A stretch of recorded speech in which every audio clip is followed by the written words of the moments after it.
vamos a hablar de la actualidad política y económica, y para eso tenemos el lujo de estar en contacto con nuestro querido Bruno Napoli, que es historiador, que siempre comparte sus análisis en relación a lo que está pasando en materia política y económica en nuestro país. Bruno, ¿qué tal? ¿Cómo te va? Buen día, ¿cómo andan? ¿Cómo les va? Bien, bien, bien. Nos Muy preocupamos un bien. montón el viernes porque dijimos, che, ¿qué onda? ¿Qué va a decir Caputo? ¿Qué pasa? Y bueno, después relajamos, pero solo un ratito nada más porque no nos dejó muy tranquilo tampoco todo lo que dijo. No, en realidad tampoco él sabía mucho lo que dijo. Él no estaba muy tranquilo, ¿no? Él se lo ve bastante perdido. Igual que al joven adulto que juega de presidente ahora, Mm. a Milei, Mm. que también está cada vez más perdido. Hay un reportaje que seguro lo vieron, que hizo con Patricia Chaniot, y es imperdible. Realmente yo insisto que hay que trabajar sobre esos discursos, no solo desde la psicología o la psiquiatría, sino desde lo político, económico. Es imperdible ese discurso, el reportaje. La Sí. cantidad de sandeces que dice, eh, las cosas que vuelve a inventar cada vez que tiene que responder algo. Eh, Nosotros nos perdimos un gran comediante, un gran improvisador en la tele, creo, con ese muchacho. En serio, lo digo en serio, ¿eh? Ustedes, hay un momento en que le preguntan cuándo va a sacar el cepo. Y no se pierdan esos 30, 35 segundos, donde él empieza a enlazar conceptos de economía, los relaciona todos y termina diciendo si esto funciona, es una sandez tras otra la que dice. Y se ve la cara de la periodista, que intenta no reírse, que Claro. intenta, bueno, volver con otra pregunta y, y lleva bastante bien el reportaje sin tentarse en ningún momento, porque cualquier otro en su sano juicio se tienta, y lo va llevando.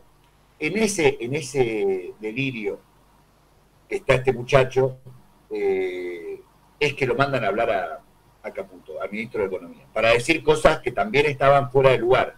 Porque él dice, vamos a sacar esto de nuestra propuesta de ley ómnibus, y había cosas que no estaban en la ley ómnibus, y que él dice que las va a sacar igual.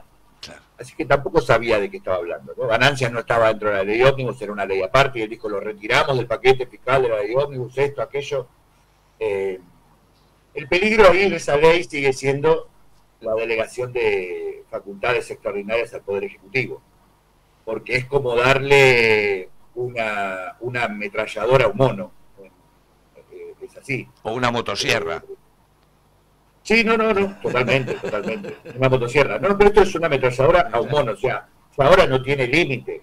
Yo insisto que hay que escucharlo a este hombre, a este joven adulto que ahora hace de presidente, porque realmente es una persona que está fuera de tiempo y lugar, y es realmente preocupante. O sea, puede sonar gracioso, puede sonar incluso muy interesante para un análisis en tiempo histórico o en tiempo económico, pero realmente es grave, es grave. Es como darle, no sé, la posibilidad de los códigos nucleares a alguien Claro. así, ¿no? Sí, además insulta a presidentes de otros países. Vamos a quedar súper aislados, la verdad. Porque si todos Sí, empiezan lo a que dijo de alejarse, Petro. lo que dijo de Petro, como que cada vez que habla también es Fíjate, vos peligrosísimo. fíjate que él da otro reportaje, mira, hablando de esto, y él dice, yo no voy a negociar con países comunistas, ¿no? Entonces dicen, bueno, pero con China está negociando. No, con China negocian los privados. Fíjate el delirio que tiene. Yo no negocio con China, es el libre comercio de los privados. Los privados no pueden negociar si no hay estados de por medio que lo habiliten, con lo cual nuestro país está negociando con todos esos países, no puede dejar de hacerlo, y aparte porque le debemos plata a los chinos, ¿no? Y aparte porque los chinos son socios comerciales de un montón de regiones de la Argentina, Claro. socios comerciales reales, concretos, de provincias específicas, que dependen de ese comercio para seguir funcionando bien y para que la gente tenga trabajo. Eso solo lo habilita el Estado argentino. Y el Estado haciendo relaciones con eso.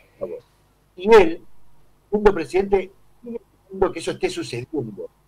Lo cual se imaginan ustedes lo que puede ser para un empresario chino o para un dirigente chino estar escuchando estas cosas, ¿no?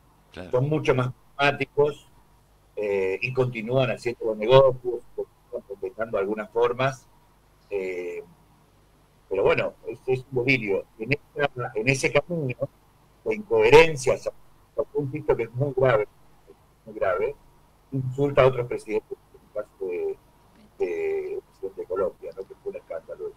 Y algo que está, ¿qué tal, Bruno? Buen día.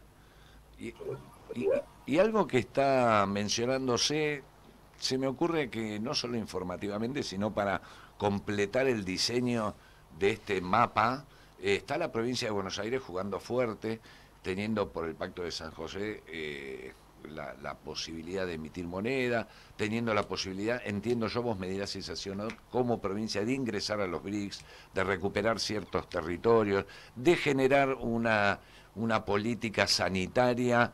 Hoy nos reíamos por el Kitchen Off, es decir, de crear medicamentos, seguir con el tema de los genéricos, plantear un blanco sobre negro de que sí hay otra alternativa para salir a pesar del asfixie que genera el Estado con sus amenazas, el Estado Nacional me refiero.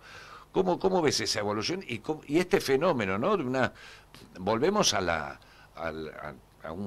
no al preperonismo, sino a la prenacionalidad, de verdad, los tiempos de Roca, ¿no? Hay un debate que es el debate que tiene Juan Bautista Alberdi, con Roca obviamente, y con Sarmiento, que es la república posible y la república real, que es este periodo 1852-1880. Claro. ¿Qué Estado queremos construir después de Rosas?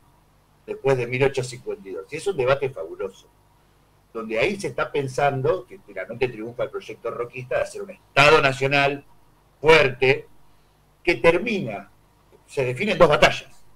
Una batalla contra las provincias, que la gana el Estado, y la otra batalla contra el indio, al que lo elimina y le saca las tierras. Así se define hoy lo que es el Estado-Nación argentino. Desde ese momento, el Estado funciona como uno solo, con provincias que tienen su propia constitución, que son autónomas pero no independientes. Autónomas pero no independientes. Esa unidad no puede ponerse en peligro. Es decir, si alguna provincia ya está pensando, que por caso Buenos Aires, por caso también puede ser las provincias anteriores al Estado-Nación, vos sabés que hay varias provincias que son anteriores a la conformación del Estado Nacional Argentino de 1880, por eso son dueñas de sus recursos naturales según la Constitución Nacional. Y esas provincias también podrían decidir, miren, somos anteriores, incluso a este conflicto y a este debate, también nos vamos. Sería algo trágico para el Estado-Nación, realmente, que empiecen estas decisiones que de autonomía pasan a independencia. O sea, terminaríamos siendo algo más parecido al sistema confederal de Estados Unidos, donde los estados federados tienen una autonomía mucho mayor que la que tienen nuestras provincias, su propio ejército, algo que nosotros terminamos en 1880. Digo, en 1880 lo que terminamos es que cada provincia tenga su moneda y su ejército, y que tome sus decisiones. El Estado Nacional logró eso. Viste que nosotros siempre decimos que Milei es lo viejo, no es lo nuevo. Milei es lo más viejo que hay. Son ideas viejas, proyectos viejos, atrasa 100 años. Sería volver a esa etapa de la Argentina, a ese debate donde, bueno, las provincias comienzan a tomar sus propias decisiones porque el Estado Nacional está delirando, porque el Estado Nacional no toma las decisiones correctas. Lo que pasa es que si no, ¿qué se hace?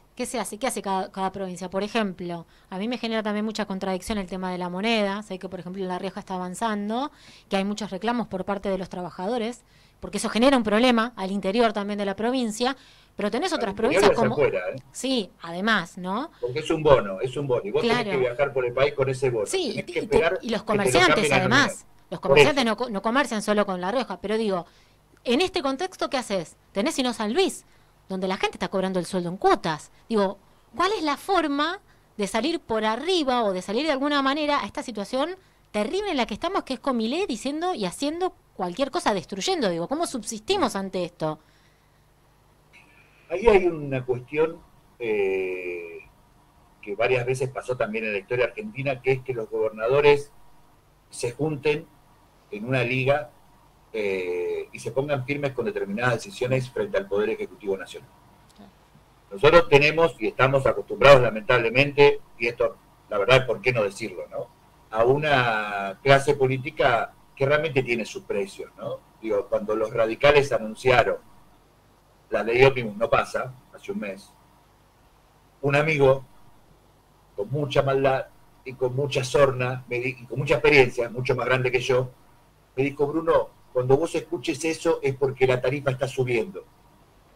Y me hizo mucha gracia, porque finalmente tenía razón. Pasaron los días y fueron votándole cosas los integrantes del Partido Radical, los dirigentes y algunos gobernadores también empezaron a aflojar, ¿no? Sí. Entonces tenía razón mi amigo, que tiene su experiencia, con mucha sorna siempre me dice eso.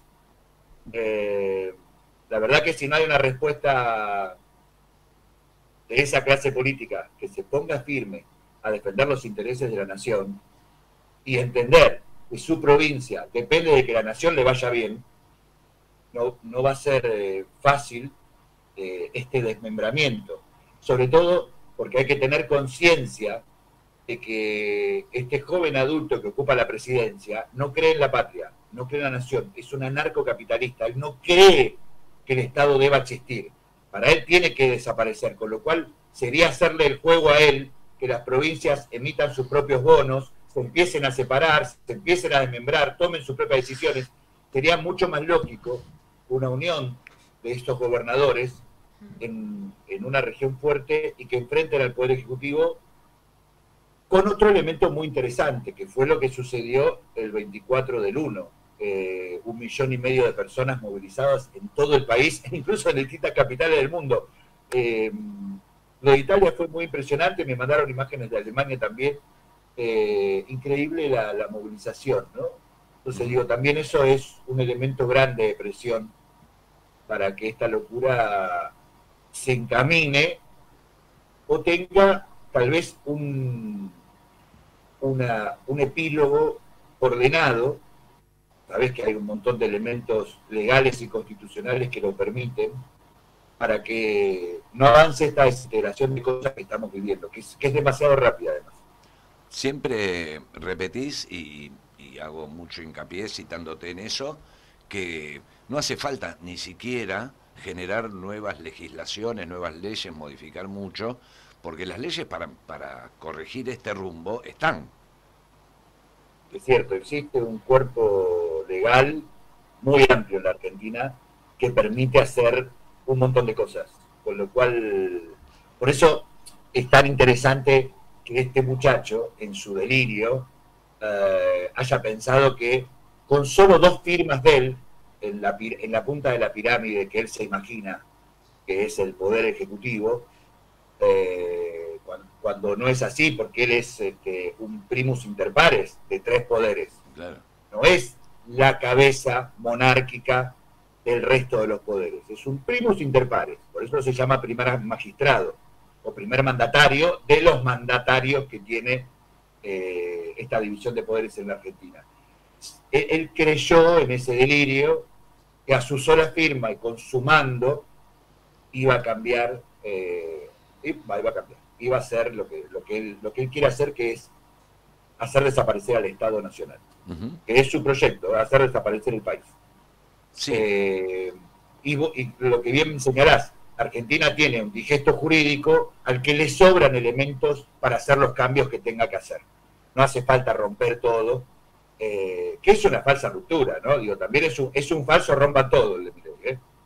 Finalmente esa motosierra era de plástico, ¿eh? Porque no fue contra los poderes reales, contra los poderes fácticos, no fue contra la casta, fue contra los que menos tienen. Milei es valiente con los más débiles, solo es valiente con los más débiles, y es un cobarde con los poderosos. Eso hay que tenerlo en cuenta, y es lo viejo, es lo más viejo que podíamos elegir de la Argentina, representa ideas que encima son un mandato, porque encima es obediente de una escuela, la escuela austríaca, de un grupo de señoritos que se la pasaron escribiendo cosas que nunca fueron demostrables. Encima es casi un cadete de esos pensadores delirantes que tiene la economía, es una escuela marginal. Ahora es un cadete del proyecto del PRO queriendo saquear el país, pero solamente fue fuerte e insulta desde la lejanía, porque ahora quiero que le insulte al Papa cuando vaya al Vaticano. Que lo que le dijo al Papa acá, cuando entre al Vaticano se lo vuelva a decir en la cara, si es tan valiente. Entonces digo, es muy grave eso. Ha sido valiente solo con los débiles. Y no me quiero perder con lo que decías. El digesto jurídico de la Argentina alcanza y sobra para hacer los cambios que haya que hacer para que este país funcione. Ahora, caímos en una trampa muy grande. Y esta es una batalla ganada por los especuladores y por el vector especulativo rentístico de la Argentina de los últimos 10 o 15 años. Cuando hablamos de economía, hablamos de dólares, hablamos de contrato con liquidación, hablamos de tasas de interés, hablamos de deuda, es decir, hablamos de economía financiera y no hablamos una sola palabra de economía productiva. Para que este país funcione, lo que hay que hacer es activar la economía productiva. Es un país al que le sobra el dinero, le sobran los recursos, pero le sobra la plata. No es que no hay plata, le sobra la plata a la Argentina, le sobran los recursos a la Argentina. Lo que hay que hacer es activarlos en una economía productiva para generar más empleo. ¿Cómo haces para tener más dólares? Le tenés que vender al mundo más de lo que le comprás. ¿Cómo haces para tener déficit, superávit fiscal? Tenés que cobrar más de lo que gastás. Pero para eso la economía tiene que funcionar, no la tenés que recortar. Para eso tiene que haber más empleo y tiene que haber más reactivación. Economía productiva. La economía financiera en un país como la Argentina, con todos los recursos que tiene, tendría que ocupar el 10 o el 15% de su total. Nada más. Y hoy ocupa más del 50%.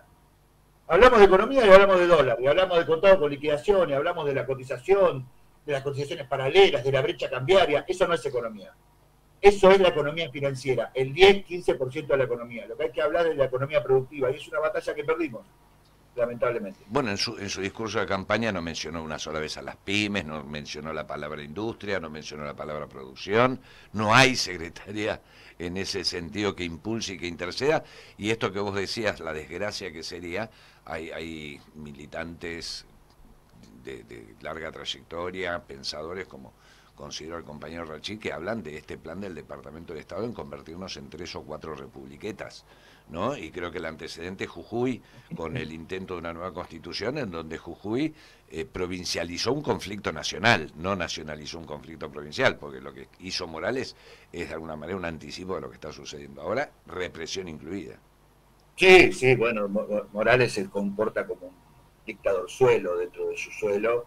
Incluso dicen que sus propios colaboradores no lo miran a los ojos. Y dicen ellos, que le tienen mucho miedo. Que no lo miran a los ojos realmente. Pero bueno, son comentarios de los que lo conocen y de los que han trabajado en su entorno alguna vez, tal vez con alguna malicia. Pero lo cierto es que encierra gente que lo critica por Twitter. Detiene gente que lo critica por Twitter, así que eso sí es un aspecto de dictador, digamos, dictador de pacotilla, porque es una provincia donde la gente se conoce, donde la mayoría son familiares, las diferencias son muy marcadas, igual las diferencias sociales, ustedes conocen Jujuy, son muy señaladas, muy blanco y negro ahí. De hecho, tiene Milagros a la presa, todavía eso siempre hay que recordarlo, ¿no? Perdón, no te escucho. Que de hecho todavía tiene a Milagros a la presa injustamente, y eso también 8 años de oprobio y de un secuestro de una dirigente social. A mí me interesaba saber, Bruno, en qué situación estamos económicamente ahora creo que ni siquiera 2 meses del gobierno de Milei. ¿Cuánto hemos perdido los argentinos, las argentinas, y cuánto de esto es reversible? Digo, pensándolo desde la calle, ¿no? Desde lo político, pues ya sabemos lo que viene a traer Milei, lo que está haciendo, lo que propuso. Digo, políticamente, ¿cómo estamos también desde ese lugar? Volvemos a un debate que ya tuvimos a lo largo del año pasado, que pero era, sí, el 24 de enero. Claro, pero digo, sí, no el 24 de enero, es cierto, pero fíjate que siempre decimos, ¿cuál sería la opción hoy política, organizada, concreta, con un plan en serio a Milei?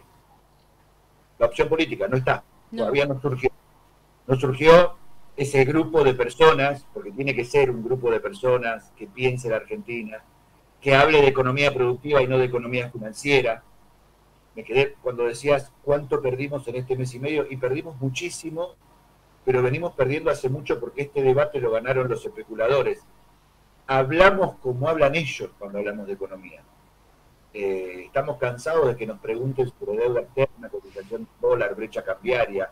Esto no es la economía real, esa es la economía financiera. Tenemos que hablar de la economía real, que es la productiva, que es cómo se genera empleo en un país al que le sobran recursos para que todos vivan bien, ¿eh? Pensá que Alemania tiene 86 millones de habitantes y no produce ni alimento ni energía. Y nosotros tenemos 47 millones de habitantes y producimos alimento y energía para todo el mundo. Es una cosa impresionante. Y elegimos a alguien que habla del dólar y que pone un especulador al frente del Ministerio de Economía, que ya nos hundió en el 2015, en el 2016 con el megacanje y con todos los negocios turbios que hizo, y tiene de asesor a uno que por tercera vez nos hunde, que es Sturzenegger, ahora sin cargo, ¿no? Porque tuvo cargo en el 2001 cuando hundió a la Argentina, tuvo cargo en el 2016 cuando volvió a hundir a la Argentina. Son fracasados en términos económicos, no en términos personales porque ellos ganan mucho dinero, y ahora aparece de nuevo con un plan macabro para hundir a la Argentina, pero sin cargo, para después no tener que rendir cuentas, ¿no? Digo, tipos incompatibles con la función pública, pero que vuelven. Es un gran problema ese también, porque tenemos un Estado que cada tanto es cooptado por estos especuladores que vienen a hacer negocios personales y destrozan la economía, y después cuesta mucho levantarla, ¿no? Cuesta mucho reconstruirla. Se ha perdido mucho, pero es cierto, no quiero perderme con la idea, no hay nada todavía enfrente que se le pueda proponer como plan económico alternativo, y eso es una pena. Sí, creo que ese es el mayor problema, ¿no? Porque está claro que Milei cayó 10 puntos ¿Qué es lo que dicen las consultoras? Que son una manga de tipos que hacen análisis que ni siquiera te dicen en cuánta gente está hecho ese análisis, porque son 2.000 personas. Cuanto en los primeros días, se supone que en los primeros 100 días hay una especie de luna de miel, de incremento de la imagen, qué sé yo, hasta Macri creció en esos primeros días. Recordemos que Macri también dio paritarias, ¿no? En su primer tramo de gobierno. Me llama la atención la falta de habilidad. No sé, a ver si juguemos, Napoli, te propongo. Porque yo tengo esta fantasía, si hubiese asumido Larreta o Patricia Bullrich, hubieran hecho más o menos lo mismo. Pero estaban las condiciones para decir al gran pueblo argentino: salud, hay paritarias, superamos la inflación con las paritarias, retengo un poco a los descontrolados del mercado, los mando a todos de vacaciones y cuando vuelvo tenemos el DNU adentro. ¿No hubiera sido un poco más inteligente, o es también eso imposible en términos de la voracidad de estos tipos, o técnicamente? Porque si nos mandaba a todos los argentinos más la clase media, váyanse a Europa, le financio, les doy una hora 12 con los vuelos, entraron 30.000 millones de dólares de las cosechas, 4.000 de vaca muertas, te está llevando el país, ¿qué te importa? Repartir un poco de esa torta y cuando vuelvan ya la tenés adentro. Ahora, ¿no? Es muy delirante esto. Hay una cuestión ahí, te olvidaste de un par de personajes, porque dijiste se asumía Macri, se asumía, no sé, Patricia Bullrich o Larreta. Este iba a ser más o menos el mismo plan. Por suerte no asumió, bueno, igual Patricia Bullrich asumió, pero ahora en un cargo, en ese cargo de seguridad, bueno, en eso que hace. Pero si asumía Massa también era el plan este, ¿eh? El plan de Massa en términos económicos era Justo, no te censuramos, no es censura Napoli, se cortó cuando está diciendo que el mismo plan es el de Massa que que estamos teniendo, se corta internet, claro. No te la puedo creer. Bruno Napoli es a quien estás escuchando, vamos a ver si podemos retomar con él para que termine la idea, claro, por favor. Quedó congeladito, sí, así. Aprovecho la oportunidad para contarles que a quienes nos escuchan de manera tradicional por el 89.3, esta nota en particular, como todas las que estamos haciendo con Bruno Napoli y muchas otras, van a poder encontrarlas en el canal de YouTube para poder verla.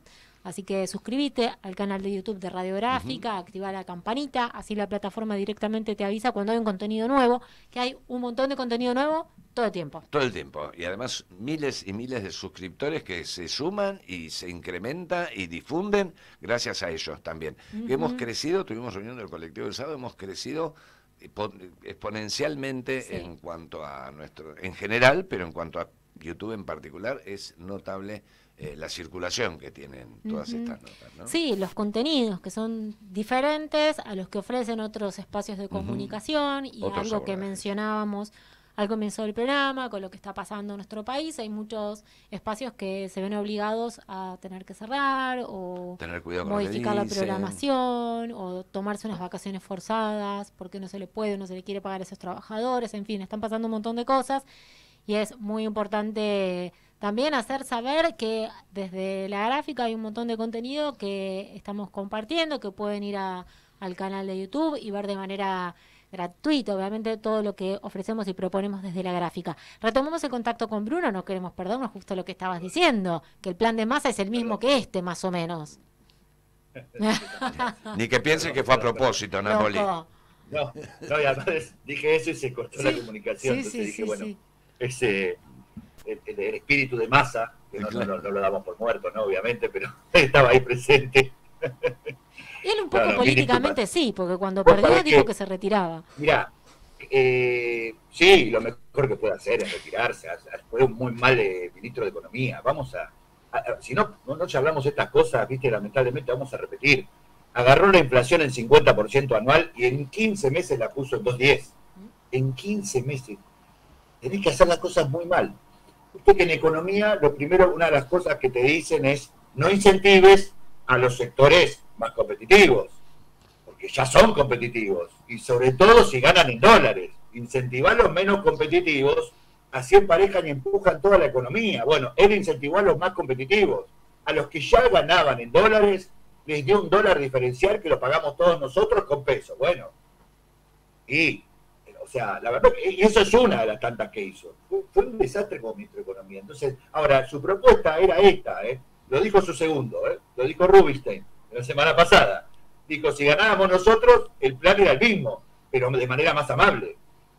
Claro. Pensá quiénes financiaban su campaña, quiénes lo apoyaban, qué tipo de empresarios estaban detrás de él, aparte su nombre, bueno, de la Embajada de Estados Unidos.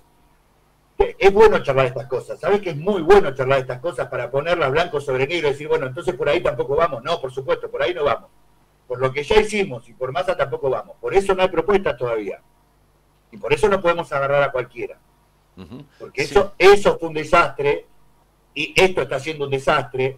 La reta hubiera sido algo también, ponerle también más dialoguista, pero iba por todo, ¿eh? Sí. De hecho, lo dijo él, se cansó de anunciarlo. Es más, creo que pensó que con ese discurso ganaba votos, porque dijo, yo en 100 días hago todo lo que no hizo Macri en 4 años. Sí. Se cansaron de repetirlo todos, por eso digo que es una batalla que ganaron, que no tengamos una propuesta política que hable de capital productivo, que todos nos vengan a hablar de cómo solucionar el tema de la deuda, de cómo conseguir más dólares, de cómo...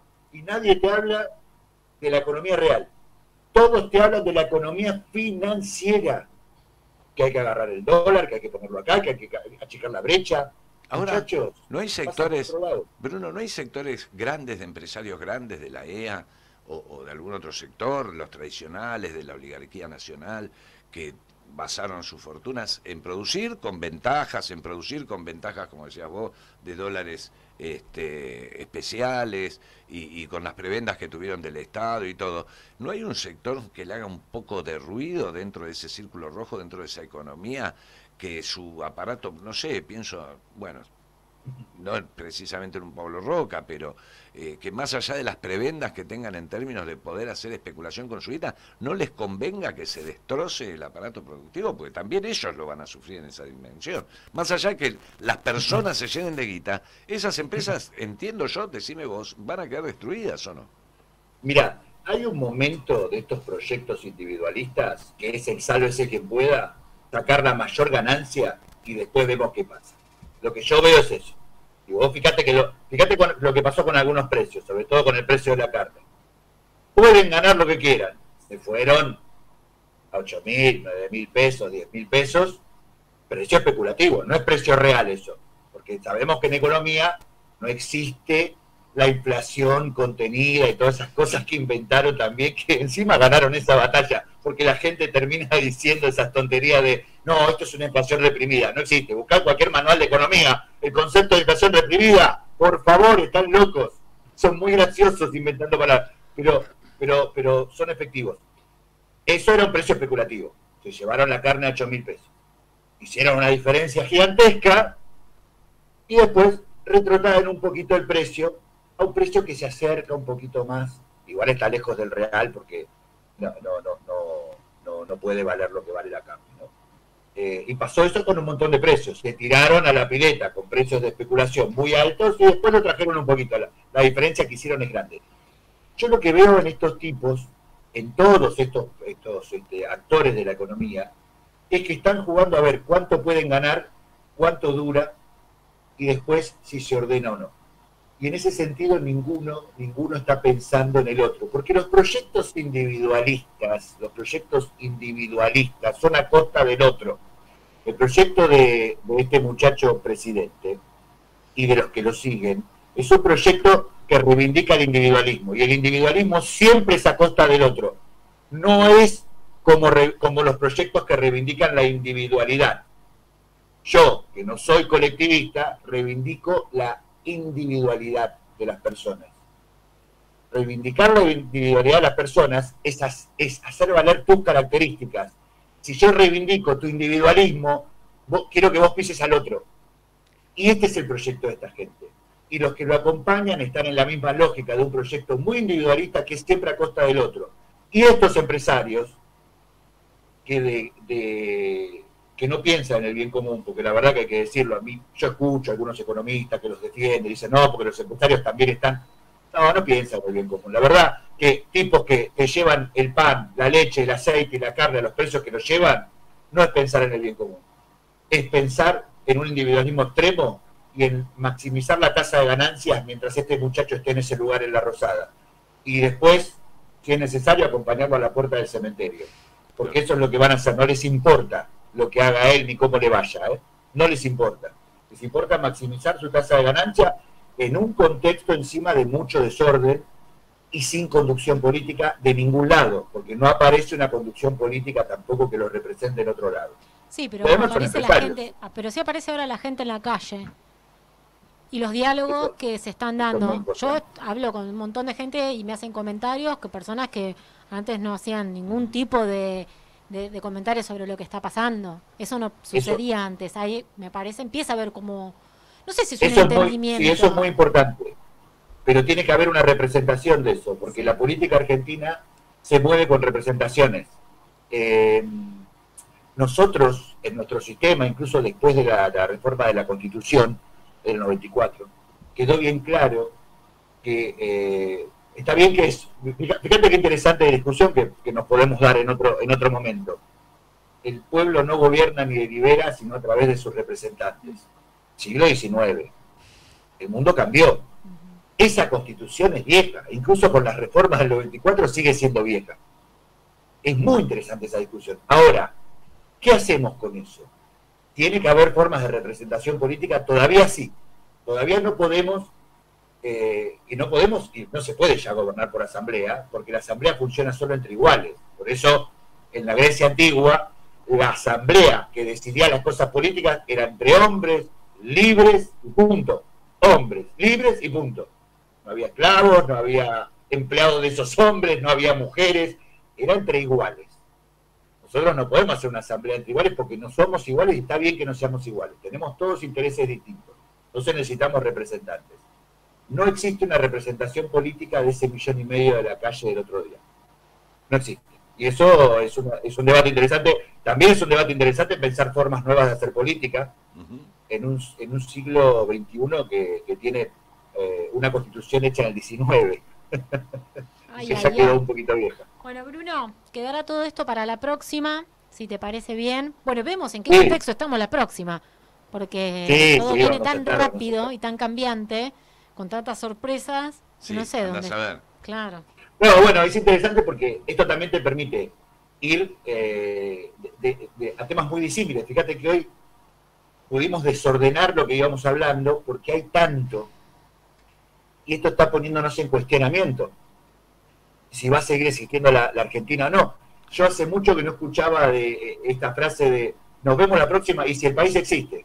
Es impresionante esa sensación entre amigos, conocidos, en broma, algunos muy en serio.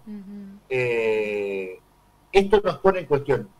Este tipo de eventos traumáticos, que un muchacho como este sea presidente es un evento traumático y trágico para la Argentina, tiene que servir para replantearnos algunas cuestiones, para intentar cambiar algunas cuestiones y mejorar algunas formas de gobierno, incluso legales, que nos permitan tener una dirección un poco más ordenada cuando pasan estas cosas. Sí, para dejar de estar como en piloto automático. Bueno, algunas cosas tienen que cambiar, modificar desde la gente, las formas. Totalmente.